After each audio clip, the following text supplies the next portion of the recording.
Audio Jungle. Pemerintah memberikan penghargaan yang setinggi-tingginya kepada masyarakat yang terus membangun sikap gotong royong, agar kita bersama sebagai bangsa bisa melewati tantangan yang berat ini. Tenaga medis mulai dari dokter, perawat, relawan tidak kendor sedikit pun untuk memberikan pelayanan kesehatan dan menjalankan tugas merawat warga yang terpapar COVID-19. TNI dan Polri dengan semangat yang tinggi juga terus membantu pelaksanaan operasi penanganan COVID-19 ini. Di tengah masyarakat, berbagai gerakan juga tidak terhenti untuk berbuat baik, mulai dari melakukan edukasi, sosialisasi, hingga aksi nyata seperti pembagian masker dan bahan kebutuhan pokok bagi masyarakat yang membutuhkan. Dunia usaha juga terus berupaya memenuhi protokol kesehatan di tempat kerjanya masing-masing. Masih banyak yang harus kita kerjakan di hari-hari ke depan. Sebagaimana disampaikan oleh Presiden Republik Indonesia, ancaman COVID-19 ini belum berakhir. Kondisi masih dinamis dan ancaman penyebaran itu masih ada. Untuk itu, kita dituntut untuk tetap hati-hati, waspada dan patuh terhadap protokol kesehatan agar terhindar dari penularan COVID-19. Kita tidak boleh bosan untuk selalu mengingatkan orang di sekitar kita agar benar-benar menjalankan protokol kesehatan. Kedisiplinan dari seluruh anggota masyarakat merupakan syarat mutlak yang harus dipenuhi agar kita bisa selamat dari ancaman COVID-19. Gugus Tugas Nasional telah memutuskan bahwa kabupaten kota yang berada di zona hijau dan kuning dapat mulai mempersiapkan pola adaptasi kebiasaan baru menuju masyarakat produktif dan aman COVID-19. Ketua Gugus Tugas Kabupaten Kota juga sudah menindaklanjuti dengan melakukan prakondisi, menetapkan waktu dan prioritas, membangun komunikasi dengan Ketua Gugus Tugas Provinsi dan Gugus Tugas Nasional, serta taat kepada hasil monitoring dan evaluasi yang setiap pekan diumumkan oleh Gugus Tugas Nasional. Demikian pula dengan langkah untuk memberikan kesempatan kepada 9 sektor untuk memulai kembali kegiatannya. Sektor pertanian dan peternakan, perikanan, perkebunan, konstruksi, industri manufaktur, logistik, transportasi barang, perminyakan, dan pertambangan. Saat ini telah melengkapi tempat kerjanya dengan protokol kesehatan untuk mencegah jangan sampai terjadi kasus baru di lingkungan kerja masing-masing. Semua kebijakan yang telah diambil tersebut membawa dampak yang menggembirakan. Pasar merespon positif pembukaan kembali aktivitas di sektor ekonomi esensial, di mana nilai tukar rupiah mulai stabil dan indeks harga saham gabungan mulai menunjukkan tren peningkatan. Tatanan hidup masyarakat produktif namun aman COVID-19 dengan adaptasi kebiasaan-kebiasaan baru ini akan selalu mengacu kepada data-data epidemiologi dan kesiapan pemerintah daerah. Saya kembali mengingatkan bahwa selama pandemi COVID-19 masih ada, maka pelaksanaan protokol kesehatan di semua aspek adalah harga mati. Sekali lagi, pelaksanaan protokol kesehatan adalah harga mati. Berikutnya, mempertimbangkan keinginan masyarakat yang diiringi dengan persiapan-persiapan secara terukur dan terus-menerus oleh pemerintah bersama-sama pemerintah daerah. Hari ini saya akan mengumumkan kawasan-kawasan pariwisata alam yang direncanakan akan dibuka secara bertahap untuk memulai aktivitas berbasis ekosistem dan konservasi dengan tingkat risiko COVID-19 yang paling ringan. Kawasan pariwisata alam tersebut terdiri dari kawasan wisata bahari, kawasan konservasi perairan, kawasan wisata petualangan, taman nasional, taman wisata alam, taman hutan raya, suaka marga satwa, geopark, pariwisata alam non kawasan konservasi, antara lain kebun raya, kebun binatang, taman safari, desa wisata, dan kawasan wisata alam yang dikelola oleh masyarakat. Kawasan pariwisata alam tersebut dapat dibuka secara bertahap sampai dengan batasan pengunjung maksimal 50% dari kapasitas normal. Saat ini, kawasan pariwisata alam yang diizinkan untuk dibuka adalah kawasan pariwisata alam yang berada di kabupaten kota dalam zona hijau dan atau zona kuning. Untuk zona lain akan diatur sesuai dengan kesiapan daerah dan pengelola kawasan. Keputusan pembukaan kawasan pariwisata alam yang berada di 270 kabupaten kota pada zona hijau dan kuning diserahkan kepada Bupati dan Wali Kota. Pengambilan keputusan harus melalui proses musyawarah dengan forum komunikasi pimpinan daerah yang melibatkan pengelola kawasan pariwisata alam, Ikatan Dokter Indonesia di daerah, pakar epidemiologi, pakar kesehatan masyarakat, pakar ekonomi kerakyatan, tokoh agama, tokoh budaya, tokoh masyarakat, tokoh pers, pegiat konservasi, dan dunia usaha, khususnya pelaku industri pariwisata, serta DPRD melalui pendekatan kolaborasi pentahelix berbasis komunitas. Saya juga mengingatkan agar para bupati wali kota selalu melakukan konsultasi dengan para gubernur dan mengacu kepada regulasi yang sudah dibuat oleh pemerintah pusat terkait kebijakan menuju masyarakat produktif dan aman COVID-19. Pelaksanaan keputusan ini harus melalui tahapan prakondisi, yakni edukasi, sosialisasi, dan simulasi sesuai dengan kondisi kawasan pariwisata alam dan karakteristik masyarakat di daerah masing-masing. Pengelola kawasan pariwisata alam harus menyiapkan protokol kesehatan dan manajemen krisis hingga ke tingkat operasional di tiap kawasan, serta melakukan monitoring dan evaluasi selama fase prakondisi dan fase implementasi.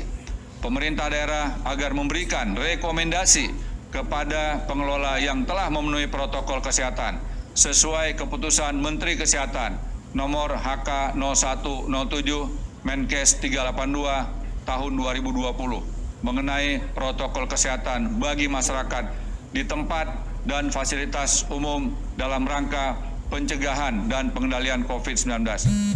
Jika dalam perkembangannya ditemukan kasus COVID-19 atau pelanggaran terhadap ketentuan di kawasan pariwisata alam, maka tim gugus tugas kabupaten kota akan melakukan pengetatan atau penutupan kembali setelah berkonsultasi dengan gugus tugas provinsi dan gugus tugas pusat. Kami mohon doa dari seluruh rakyat Indonesia agar semua yang kita lakukan mendapatkan bimbingan dan ridho serta pembukaan bertahap sektor pariwisata diharapkan bisa menggerakkan kembali perekonomian masyarakat khususnya di sektor pariwisata. Saat ini kita berencana membuka kembali wisata alam yang berisiko rendah terhadap penularan.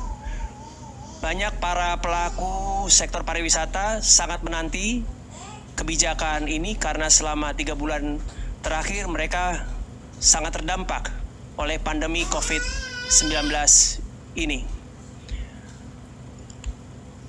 Protokol kesehatan untuk sektor pariwisata dan ekonomi kreatif yang disusun dan diusulkan oleh Kemenparekraf telah disahkan melalui keputusan Menteri Kesehatan nomor HK 0108 Menkes 382/2020 tentang protokol kesehatan bagi masyarakat di tempat dan fasilitas umum dalam rangka pencegahan dan pengendalian coronavirus disease 2019. Diharapkan protokol kesehatan ini dapat menjadi acuan bagi seluruh pihak dalam perencanaan pembukaan pariwisata termasuk wisata alam. Kesiapan pemerintah daerah, pelaku industri maupun masyarakat masing-masing daerah sangat penting dalam melaksanakan hal ini, di samping tentunya kondisi COVID-19 di masing-masing daerah yang juga harus sudah kondusif. Pelaksanaan protokol kesehatan sendiri juga harus sangat disiplin dalam pelaksanaannya agar dapat membawa kebaikan bagi masyarakat sekitarnya. Contoh yang kami sudah lihat seperti di Bali, di Banyuwangi, persiapan protokol kesehatan di sana saya melihat sangat baik. Dan tentunya banyak daerah-daerah lain yang sudah mempersiapkan demikian. Peristiwa pariwisata, maksud saya pariwisata ini adalah sektor yang sangat bergantung pada kepercayaan wisatawan domestik maupun internasional dalam memberikan rasa aman, sehat, dan nyaman. Kita harus dapat membangun kepercayaan ini agar pariwisata dapat bangkit kembali. Jangan sampai dalam pelaksanaannya nanti malah terjadi peningkatan kasus baru. Karena memperbaiki protokol bisa dalam sehari 2 hari saja, tetapi mengembalikan rasa percaya itu butuh waktu yang cukup lama. Jika kita tidak hati-hati dan disiplin dalam pelaksanaannya, dampak ekonominya bisa lebih buruk nantinya bagi sektor pariwisata. Semoga kita dapat melaksanakan protokol enforcement dengan baik sehingga sektor pariwisata dapat kembali bangkit dan produktif serta aman dari COVID-19. Saya hormati kawan-kawan media, Kementerian Lingkungan Hidup sebagai pemangku kawasan konservasi yang selama ini selalu kami tekankan untuk bisa mendukung dan dapat menjadi bagian dari pertumbuhan ekonomi di daerah. Seperti kita pahami bersama bahwa Bapak Presiden dan juga Menteri Pariwisata dan Kepala Gugus Tugas, Kepala BNPB mendorong untuk dapat secara paralel berjalan dilakukan pemulihan ekonomi secara bertahap sesuai dengan kondisi lingkungan yang ada di lapangan dalam kategori tingkat kerawanan COVID. Berdasarkan hasil kerja Kementerian LHK bersama-sama dengan pemerintah daerah di lapangan melalui unit pelaksana teknis kerja kementerian telah tercatat 29 taman nasional dan taman wisata alam yang secara bertahap sudah dapat dibuka dari proyeksi waktu saat ini sampai dengan kira-kira pertengahan Juli. Setelah itu kita akan cek kembali beberapa lokasi lain yang juga bisa dibuka secara bertahap. Beberapa lokasi yang secara bertahap bisa dibuka adalah DKI, kemudian Jawa Barat, Jawa Tengah, Jawa Timur, Kalimantan Timur, NTB, NTT, Sulawesi Selatan, dan Sumatera Selatan. Juga Bali. Bali, Sumatera Selatan, dan Sulawesi Selatan sedang terus kami ikuti dan diproyeksikan sedapat-dapatnya juga bisa dibuka tergantung dari ketentuan COVID dan protokol dari gugus tugas. Bapak Ibu sekalian, tadi ditegaskan oleh baik Kepala Gugus Tugas maupun Menteri Pariwisata bahwa apa yang paling penting dari persiapan ini adalah langkah-langkah protokoler COVID dan itu mutlak dilakukan. Setelah pengumuman ini dan sudah ada pedoman dari Menteri Kesehatan dan Menteri Pariwisata, kami segera menuliskan, memberikan perintah kepada seluruh jajaran Kementerian LHK yang sudah bisa mendukung menurut ketentuan-ketentuan protokol COVID itu bisa dilakukan. Sekali lagi, mudah-mudahan ini memberi kebaikan bagi daerah dan bagi kita semua. Ada 2 pertanyaan, Pak. Bagaimana tindak lanjut dari destinasi wisata prioritas yang kemarin sempat digencarkan pemerintah untuk menarik wisatawan? Kemudian pertanyaan kedua, mohon dijelaskan secara umum panduan bagi pengelola tempat wisata dalam melaksanakan protokol kesehatan yang dikeluarkan oleh Kemenkes. Pertanyaan Bu untuk Ibu Menteri, adakah dampak positif dari pembatasan kunjungan selama COVID-19 lalu terhadap pelestarian lingkungan di area wisata konservasi yang sempat tidak dikunjungi wisatawan? Demikian Pak, selamat sore, terima kasih. Ya, terima kasih. Terima kasih.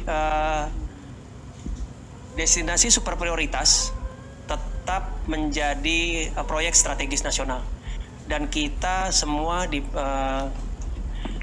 Kementerian Pariwisata dan Ekonomi Kreatif maupun kementerian dan lembaga terkait yang mendukung ke arah sana tetap melanjutkan persiapan destinasi super prioritas tersebut sehingga diharapkan pada saat nanti keadaan jauh lebih baik, bahkan setelah nanti diharapkan vaksin sudah ditemukan, semua destinasi sudah siap untuk dikunjungi. Jadi kami tetap mempersiapkan itu sesuai dengan rencana yang kita persiapkan, pemerintah persiapkan sejak awal sebelum COVID-19.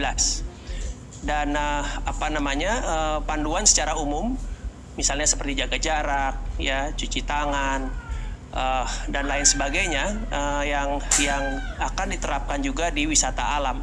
Jadi banyak standar yang sifatnya standar, protokol-protokol yang sifatnya standar pasti diterapkan di tempat wisata alam, tapi memang karena kebanyakan ini adalah tempat terbuka, relatif resikonya lebih rendah dibandingkan tempat-tempat kunjungan-kunjungan yang lain. Dan memang selain berbagai macam protokol, juga nanti ada protokol tambahan dan semacam handbook dari Kementerian Pariwisata dan Ekonomi Kreatif yang bisa di-download bagi para pelaku atau para wisatawan untuk dapat melihat panduannya seperti apa lebih detail lagi. Kurang lebih demikian. Terima kasih.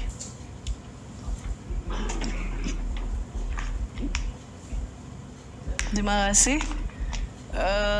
Sejak peristiwa COVID terjadi, saya menugaskan Direktur Jenderal Konservasi untuk menutup semua kawasan konservasi dari aktivitas pariwisata, karena tidak boleh ada penularan di sana. Dan yang kami antisipasi dan kami khawatirkan adalah transfer zoonosis, jadi antara satwa dengan manusia. Nah, selama itu kita terus mengikuti perkembangannya.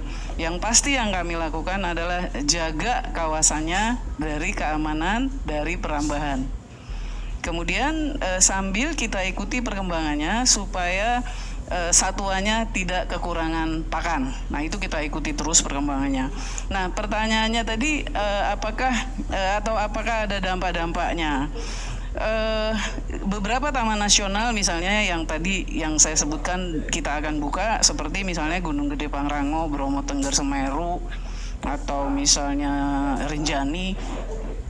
Kita memang punya jadwal normal juga di kementerian bahwa taman-taman nasional ini selama sepanjang tahun itu diistirahatkan. Jadi kadang-kadang ada yang 1 bulan, ada yang 2 bulan. Jadi tergantung, karena setiap kawasan konservasi ini ada keunikannya sendiri. Oleh karena itu selama peristiwa dia ditutup, kita terus ikuti aktivitas misalnya gajah-gajah di Waikambas atau satwa-satwa lain ataupun aktivitas